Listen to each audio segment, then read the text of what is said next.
We hold these truths to be self-evident. All men and women created by you know the thing. Tomorrow's Superstar Tuesday. All right, Chuck. Thank you very much. All right. It's Chris, but anyway. Chris. My name's Joe Biden. I'm a Democratic candidate for the United States Senate. Look me over. If you like what you see, help out. If not, vote for the other guy. I love this place. Look, what's not to like about Vermont? One of the things I'm proudest of is getting passed, getting moved, getting control of the Paris Climate Accord. I'm the guy that came back after meeting with Deng Xiaoping and making the case that I believe China would join if we put pressure on them. You had people like you had people like the former chairman and leader of the party in Germany. Go to Joe 30330. Watch what happened when those kids from Parkland came up to see me when I was vice president. They went and some of you covered it.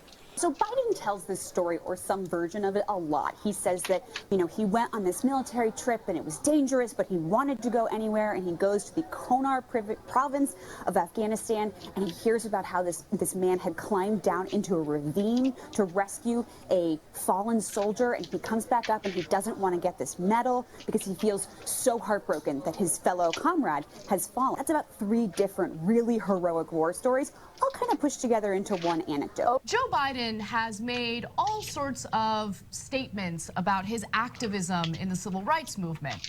Now, in the beginning of his career, he made similar statements that he's making today on the campaign trail, and then he got caught lying. And for a huge chunk of his political career, he stopped telling those lies. This day, 30 years ago, Nelson Mandela walked out of prison and entered into discussions about apartheid.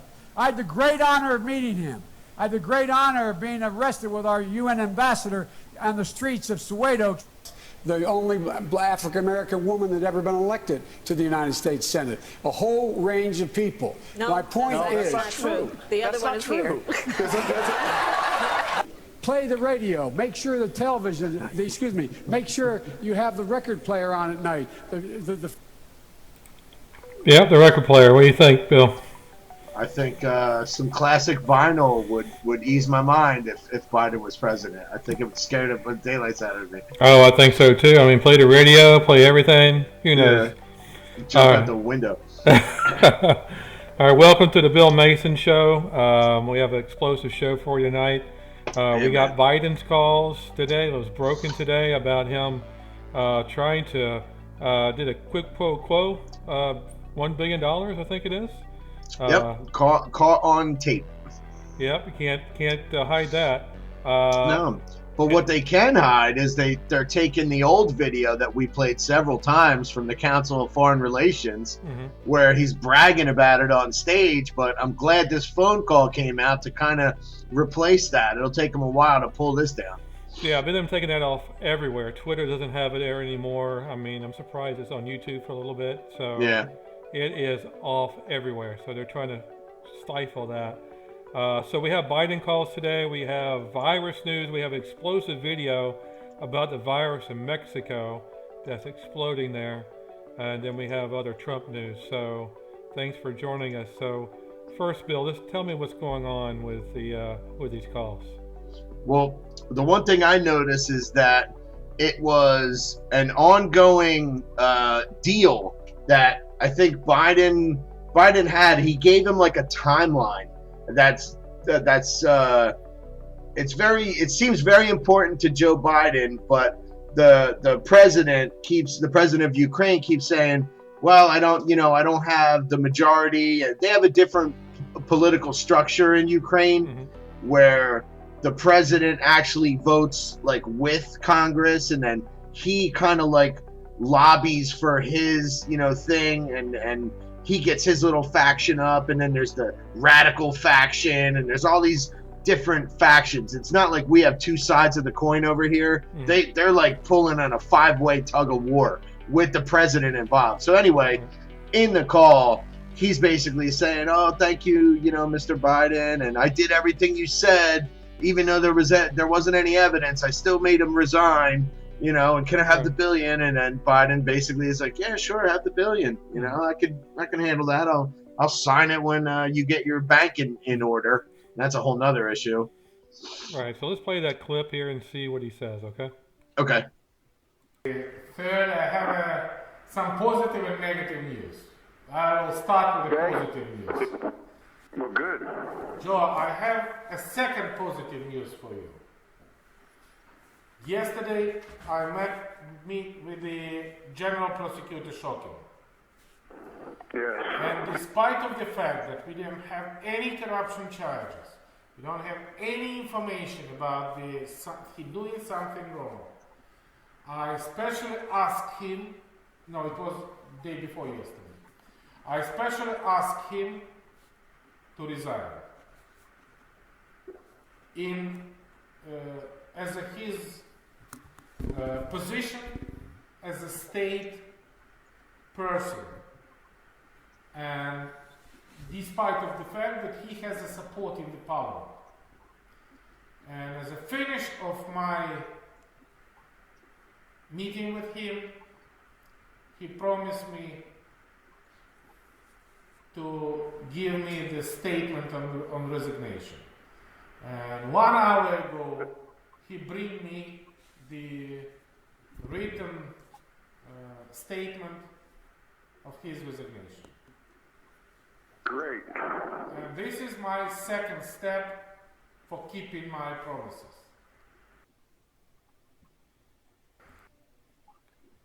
All right, so there he is. So he kept his promise, and then all of a sudden he gets the $1 billion. Yeah, it was laid out. It was a true quid pro quo. It was, you have to do this to get that, and it was money that the Ukrainians badly needed. They had infrastructure problems that needed to be handled. They have, I guess similar to everywhere, they have entitlement problems with their aging population that they had, after the 2014, we'll call it revolution. Mm-hmm. They had some problems. There was a lot of stuff missing, a lot of money missing, a lot of instant bank transfers to Cyprus. And the people that knew that revolution was coming made sure that the money got zapped out of there really quickly. So anyway, they were in big trouble, and Biden was basically dangling that carrot. I mean, he had no problems doing it, and I know he circles around the fact that they happen to be investigating Burisma and a couple other companies too, but Burisma was definitely on the list of energy companies that, jumped over the regulations which Hunter Biden's son belonged to. Exactly. They put Hunter Biden, and the timing's really bad. So in 2015, Hunter Biden miraculously gets on Burisma's board, and he has no experience. He's never done anything in the energy sector. He's not even an experienced business person. He's just the son of a senator. I mean, that's pretty much what it was. And I think the optics of it worried everybody, but he went forward anyway. And then Obama, once again, my man over here, he made him the point man. He goes, you know what? That's a good idea. You handle Ukraine and keep it off my desk as much as possible. And I think that's what Joe's job was. But he's caught quid pro quoing on tape. Yeah. Stop investigating the sons where his son was working. Sure. Getting a whole bunch of money. Fire the prosecutor, then you'll get the $1 billion, and that was the call about. Yeah, and he even said, the prosecutor, he's like, we have no evidence of wrongdoing, but I'll get him to resign. Mm-hmm. He's going to hand me the paperwork, and then he called him as soon as he had the paperwork. He said, an hour ago, I got the resignation letter. So, I mean, apparently they were both the timeline of them needing the money and then the timeline of Biden getting it done were really important to both of them. Right. Well, let's listen to call number 2. Here we go. Okay. Yeah, this is important too. I don't want Trump to get in a position where he thinks he's about to buy onto a policy where the financial system is going to collapse and he's going to be looked to pour more money into Ukraine. That's how he'll think about it before he gets sophisticated enough to know the detail. So anything you can do to push the Privat Bank to closure so that the IMF loan comes forward, I would respectfully suggest is critically important to your economic as well as physical security. All right, so that's it. So, but we have another clip telling you about what happened to that bank. Right. And the guy Kolomoisky, that was basically the blockade of the Ukrainian government taking over a Privat bank. And Privat bank was kind of like the only surviving bank in the Ukraine. And this guy Kolomoisky did not like Biden and kind of thought Biden was like a carpetbagger, so to speak. Like, you know, back in the old days, like, you know, the Northerners came down with all the money and they just wanted to like take over. They looked at Biden kind of like that, but he was doing it with this political, clout that he had. So that being said, Kolomoisky from the beginning was like, get these Americans out of here. We'll handle it. He's kind of like a Ukrainian and wanted to keep it to themselves. But whether he's corrupt or not, I don't know. But he definitely did not like Biden, and the government went ahead and, you know, did some things. So, okay, let's take a look at that video. Okay. Hello and welcome. I'm Alas Garjuk, and you're watching Head to Head with UATV. The District Administrative Court of Kyiv ruled that the nationalization of the biggest bank in Ukraine, Privat Bank, was illegal.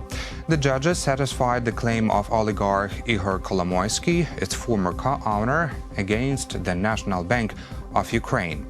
Back in 2016, Kolomoisky's Privat Bank was nationalized by the Ukrainian government for being insolvent. There we go, a short clip of that. So yeah. And to sum that up, so when I looked into it, how they did it, you could make almost any bank look insolvent, okay, on paper. So most banks are solvent over the next 5 years. They're solid. 10 years, it gets a little dicey because they have some longer term loans that they're really not sure that are going to get serviced. 20 years out, it's really up in the air. I seriously doubt you could find any bank that can say, oh yeah, we're going to be rock solid in 20 years, probably better off than we are now. It's almost impossible. Well, that's what they did to his bank and said, oh, 20 years from now, you're going to be under, so we're going to take over your bank, you know, to keep it solvent. And he was like, what the hell? So he took him to court, and apparently he won. Oh, good. Yeah, so he stopped that. And the other thing I wanted to say really quick, like why that was important. So the $1 billion from the IMF needed to land somewhere safe. So the International Monetary Fund does not really look kindly at dropping $1 billion in like Joe Smith's Bank Incorporated. They really want to see it in like an institution that's going to be viable in a year. Ukraine had a really bad reputation, but apparently Privat Bank could lift up and just leave Ukraine if they wanted to, and they didn't like that idea. Even though like 80% of the Ukrainians had access or used Privat Bank, they still were a private bank, and they said the only way we're going to do it is if you nail that and it becomes, you know, nationalized bank. Right. So that was the pressure. So it was like, make this happen, make that happen, have all these things come to a head, and that was the $1 billion gamble. And they were all playing different angles on it. Wow. A lot of stuff happens in Ukraine, doesn't it? And all over the world, honestly. Yeah. I mean, the stuff that's going on in Venezuela, I think we need to keep our eye on Venezuela as well, because Russia is more than dipped a toe into Venezuela, and it's something that if it does become a naval conflict, that now that Russia's moving Navy ships over there, I really can't imagine us, dealing with somebody that's not Iranian little fast boats. I mean, somebody that has real deal Navy ships. I really don't want to see a naval conflict over Venezuela. You know, it's supposedly there's 5 oil tankers going to Venezuela. Yeah, so we're supposed to be maybe stopping them. Well, I think they agreed to buy it or something. It's some kind of deal where they need to sell oil, and oil's down so low that, you know, Venezuela agreed to pay over spot or whatever they call it now. And I don't know, man. It's Russia and Saudi Arabia need to sell oil or else they're dead. Yeah. I mean, you have Russia, we have China in that country too as well. I mean, yeah. So and Cuba. You know, we got to kick them out. We got to get them gone. Well, it's to me, it looks like a mess if you kick them out.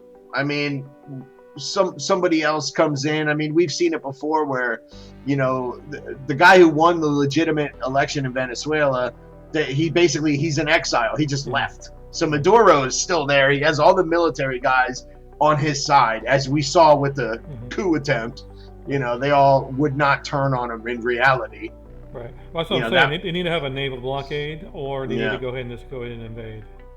Right. And then, you know, it's a congressional battle, you know, because right now Congress is still, it's the coronavirus. How can you do anything? How can you investigate this person? How can you clear Mike Flynn? There's a coronavirus. How can you take hydroxychloroquine? There's coronavirus. I mean, they're using it as like, you should stop every other thing you have to do, you know? So it's like in the big world politics, he shouldn't even be paying attention to anything else but, you know, the virus. And I think he's got his team in place and he seems to be handling it. I mean, we're actually shipping respirators all over the world now because, you know, Mayor Cuomo, who's like, I got 60,000 ventilators. I need 140,000 ventilators. I don't have the ventilators. Well, we gave him the ventilators and they didn't need them. They don't need them. Right. They didn't need them. So come on. But anyway. Yeah. So, I mean, I see you have the criminals in the background. Oh yeah. The implications are out there. Now, whether we're going to get convictions or not, I recently got a little sad when I heard Bill Barr saying, we have no reason, you know, right now, as it stands, to look into Barack Obama or Joe Biden. And they said they're following the evidence trail. They're going to go where the evidence leads. They're not going to, you know, go with anything that's not substantial enough to, you know, either get a plea or win a case. So that makes me think that they got rock solid stuff on maybe this guy McCabe or Comey, or, you know, I don't know if they're going to go after Team or I think Yates is definitely going to be involved. I think Loretta Lynch is involved heavily. And I mean, General Flynn was the linchpin, so to speak, to it all. I mean, when they looked at who unmasked him, I mean, everybody, it was like a laundry list of government officials. It's crazy. It's crazy. Yeah, so definitely a coup happened. We just don't know the extent of it. But we can guess, but we pretty much know something happened there. Without a doubt, it was an abuse of power. At the very least, they abused their power. They abused the FISA court. They spied on American citizens, and then they literally tried to undermine an incoming elected president. I mean, like I said, I went over it last time. That's Title 18 U.S. Code, man. There's a whole bunch of stuff to charge them with if you really want to. Right. I mean, it's stuff you're not supposed to do. It's supposed to be a peaceful transition. You lost, he won. So be it. You know. Yeah. Don't tell me. You know, they don't tell the transition team every information they need. Right. I mean, it was just a horrible transition. It was terrible, and there was people purposely put there to undermine Trump. You know, and you know, even Biden, like, you know, on that second call was like, oh, I don't want Donald Trump coming in here and not knowing what's going on and seeing all this money going into Ukraine and stopping it. And that's what he was worried about. Right, he was. All right, I mean, we also have today, I mean, the Treasury Department looks like they've spied on the Trump family, Michael Flynn and Manafort. Yeah. So. And I mean, these are people, like, why do they need, like, why does the Secretary of Treasury and the Secretary, the Deputy Secretary of Treasury, I mean, these are people, like, why do they unmask a 3-star general who's in charge of, you know, Trump's, I can't imagine why that laundry list of people needed to know that Flynn was the guy on the other end of that call. Like, for people who don't know what the unmasking actually is, I know some people have heard people talk about it, and people get the literal, like, unmasking, but it's just a matter of when you have a phone transcript, you have people that are titled, you know, US 1, you know, Russia 2, US 2, Ukraine 1, and then they say, well, who are these people? And then you have to get permission to get those US number 1, US number 2 unmasked, taken off. Who's talking? So for that stupid phone call, because apparently that's the Democrats like thing, like we're just going to listen to phone calls and one wrong word and we're going to get them. So all these people unmasked Flynn, and it would have been one thing if it stayed in that little situation room and they all listened to the call, but they listened to the call at different places and in and out of the skiff, and they leaked it. I mean, come on, man, this is not what you do in a position of power. It's not how it's done. Only in China. Yeah, well, China does. I don't even want to, you know. And I tweeted something today. I think Senate's going to vote on actually removing some Chinese companies from the U.S. stock market. Okay. That was on Twitter today. So they're going to vote on it. Who knows where it goes? Because votes like that are just simple majority, and you know, there's a lot of the House it won't pass. Yeah, exactly. If it goes to the House, just like their House bill is done, the HEROES Act. The HEROES Act won't work. Won't pass. $3 trillion. No, this no won't way. Work. So anyway, so it's a lot of news there to take in. So yeah, let's take a look at Pelosi today. I mean, she was on CNN, and she was talking about Trump. Let's take a look. All right. He's now taking hydroxychloroquine. Are you concerned? Well, first let me say how happy I am about your new baby. How lovely. Oh, Wyatt. Wyatt, how perfectly named. We all know why that is, and congratulations. And as you now are a father, you see how important it is to keep the world safe for the children. As far as the president is concerned, he's our president, and I would rather he not be taking something that has not been approved by the scientists, especially in his age group and in his, shall we say, weight group, what is morbidly obese, they say. So I think it's not a good idea. In terms of the State Department Inspector General's firing, I read the letter that you sent to President Trump asking for an explanation. The House Foreign Affairs Chairman is launching, I know, a probe into this, and you said yesterday that if the firing looks like it's retaliation. There we go. So, anyway, obese Donald Trump and taking an unapproved medication. Now, the medication is approved by the FDA. Yeah, and it's not like he's going out and taking the beast out on the streets of D.C. going, psst, yo, man, you got any of that chloroquine? You know, he's getting it from a doctor. It's prescribed. He's the president of the United States. Do you think there's a doctor out there that would be like, yeah, I'm going to take a shot. Take that, buddy. I mean, I think it's pretty safe. I'm pretty sure they monitor, you know, his blood pressure. I'm pretty sure he's getting tested almost daily, you know, for stuff because, you know, there was rumors that one of those, what do they call them, stewards, the guy who tested positive or whatever, that he was put in there like a month. He was only there a month, and it's like they knew that he probably was exposed, and they wanted him to get close to Trump.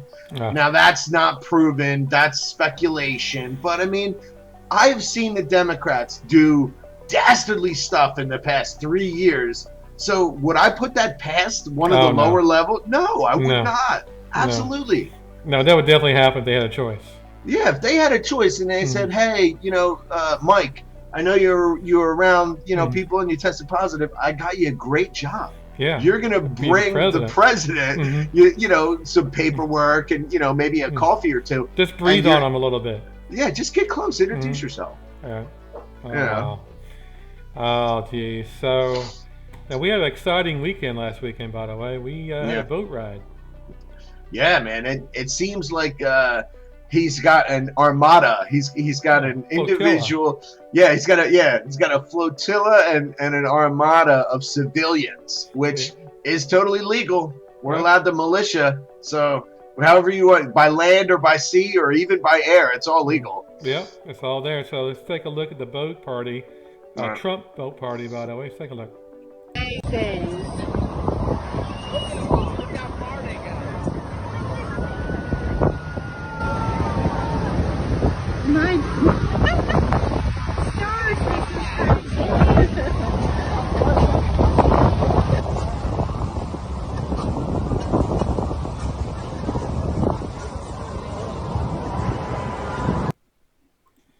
There we go. Everyone almost Tons had a of them. Trump sign or a Trump flag on their boat.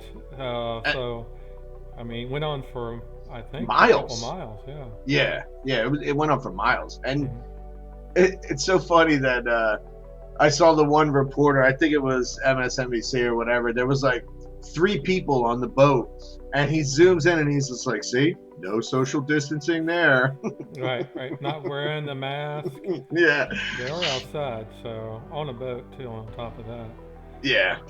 All right, so we'll just get into some virus news. We have a kind of explosive video here of what's going on in Mexico. It's not looking good for Mexico. It's not looking good for Brazil too. Today they have over 1,000 deaths today in Brazil, by the way. Wow. But let's take a look at Mexico and see what's going on. All right. The coronavirus pandemic has struck, and Mexico is powerless to stop it. There are so many dead, it's hard to keep track, and in truth, this is only the beginning. Aquí todo es una revuelta.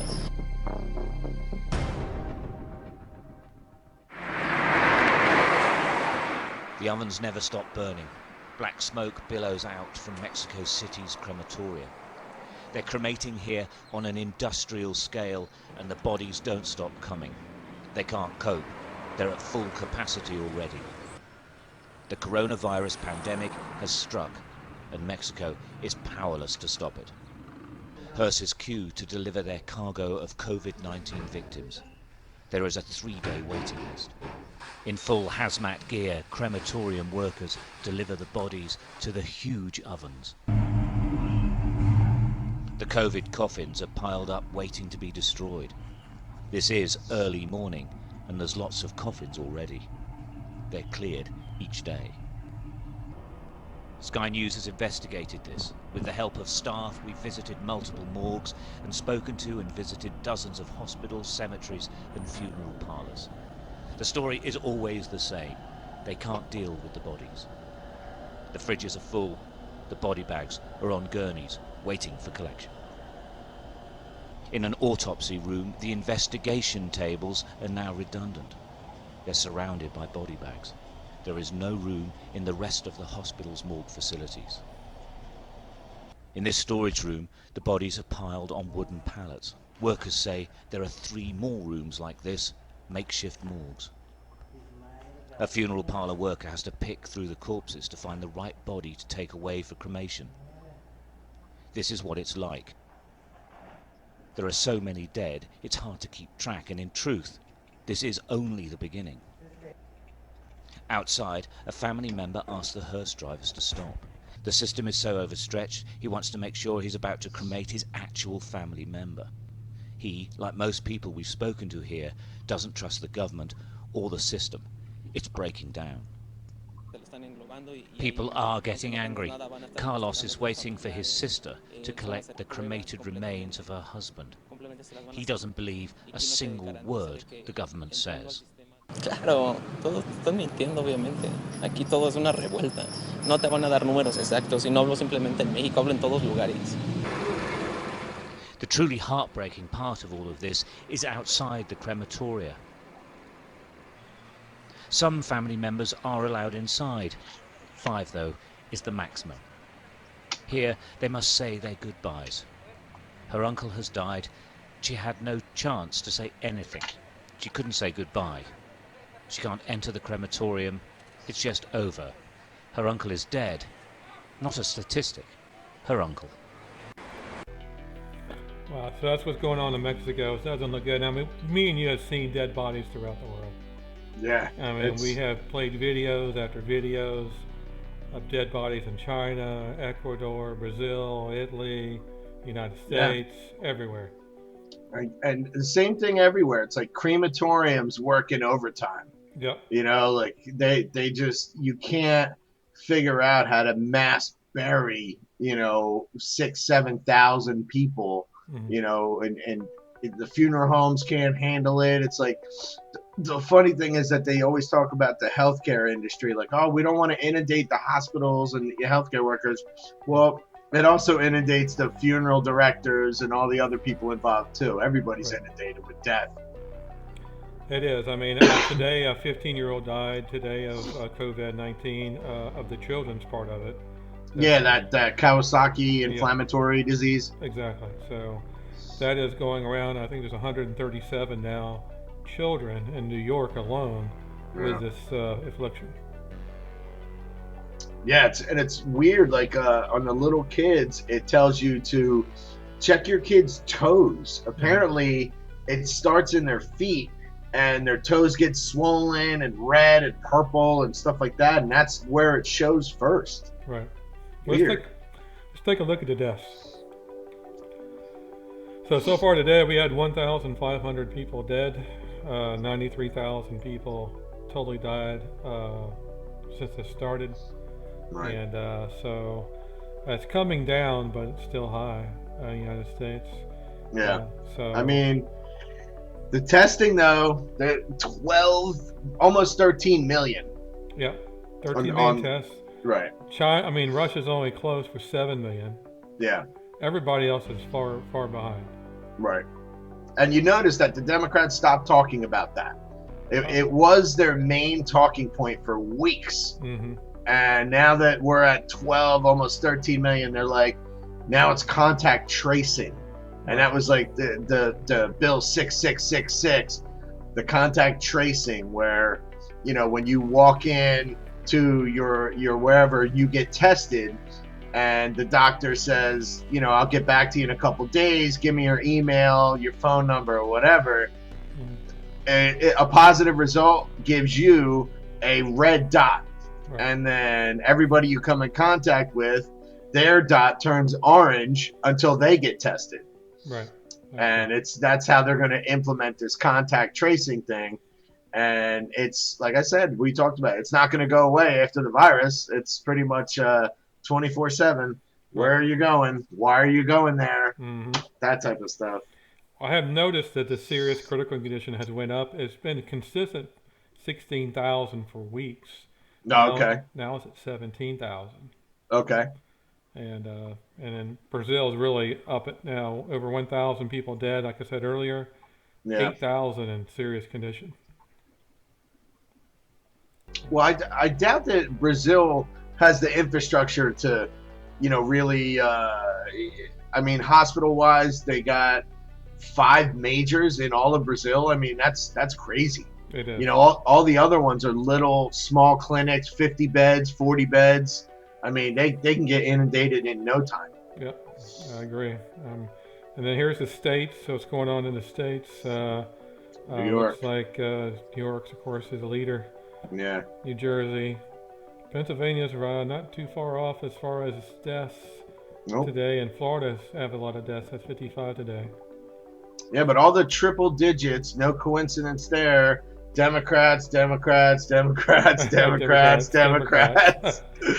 And it's funny when they blame Trump, and if you go on Twitter like I do, I'm on it all the time, it's always like Trump has every death on his hands, and like all this like rhetoric that they try to pin the blame. And then you look at it looks like these big Democratic cities had the worst performance, and they can blame Trump for they couldn't order masks fast enough. I mean, it's like if I'm sitting down at the dinner table, I'll do dinner at Cuomo's house. I'll be, all right, kids, there's 8 of us. We got 6 hamburgers. I don't know. Some of you guys, we might have to split a hamburger.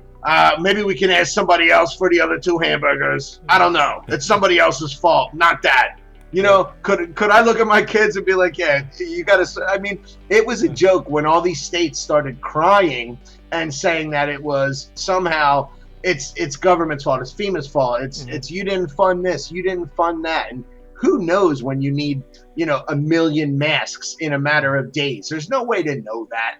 And I think they performed pretty damn good. I mean, the problem was in the Democratic cities, they were telling people back in February to go out and enjoy and don't let it slow you down. And then boom, look at the numbers. All the states, look at them. I mean, there's 7 states there. The top 7 states are all Democrat. That's what I mean. They did not play it right, and they have to blame Trump. And they'll take the aggregate number and they'll be like, oh, Donald Trump, 80, 90,000 dead. Well, guess what? You add up the cities, and 90% of it is big cities, blue states. Like, they didn't adhere to any of this stuff early. I can remember Mayor de Blasio talking about masks aren't effective. Don't worry about surfaces. It's only an hour. Like, all this misinformation he was given to his people. And of course they listened. I mean, people were going out in bars still in mid-February, early March. Right. So guess what, man? I mean, you're going to reap the benefits of what you said. Yeah, Pelosi was in Chinatown saying, come on down. Yeah, come on down. It's safe. We're being safe. It's good. And, you know, the health director in New York City was like encouraging going to parades and, you know, all these other things. And I mean, I can't stand the blame. They just keep moving, and they keep moving the bar for Trump too. It's like, go ahead, kick it. Oh, you missed. I mean, it's just over and over again. Let's move the bar. It's like, oh, you didn't test enough people. Oh, we actually tested 10 million. Yeah, but you're not tracing them. Right. Yeah, next to be antibodies, next to be something else. Exactly. And it's like, okay, yeah, let's say we test 13 million people. Well, those people are out and about and doing things, and those 13 million people could be positive tomorrow. Right. So the argument is just stupid. I mean, it drives me nuts. It is crazy. All right, well, that's the show tonight. I appreciate you watching. Yeah, definitely. Bill, do you have any last words? Other than we have to keep an eye on these Democrats as they attempt to, I know this bill, this HEROES Act, is not going anywhere. It's just too packed with distribution of billions to people that aren't taxpayers and protecting, you know, things that have nothing to do with the virus. So that seems to be the recurring theme. But we really have to watch them, because this could end up costing this country, if the Democrats keep the House, I mean, it could cost us $20 trillion. And our tax revenues in 3. I mean, we're spending the next 5 years of tax revenue in 1 year. This is going to get crazy. That's going to get crazy. And if a Democrat gets in office, the president, they're going to raise the taxes through the roof. Oh, it's going to be through the roof. It's going to be almost socialist level taxes to recover from this. It's going to be 80, 90% taxes. Everybody who has enough money and enough, you know, momentum, they call it now. They call it financial momentum. Is going to leave. I mean, you know, they're not going to pay 80 to 90% taxes to recover from this, and you just can't keep writing checks. And it seems like the Democrats are going to use this. Oh, we're going to give everyone $1,200. To them, it's like paying a toll at a toll booth. They're like, $1,200. All right, we got $3 billion. Woo! They're driving the truck down the road loaded with cash, and they think if they throw everybody $1,000 or $1,200 that it makes it for the people. This is BS, and I think it's got to stop somewhere. But that's all I got on that. All right, thanks for your last word. Thanks for watching. Make sure you subscribe. Definitely. And we will see you next time. See you next time.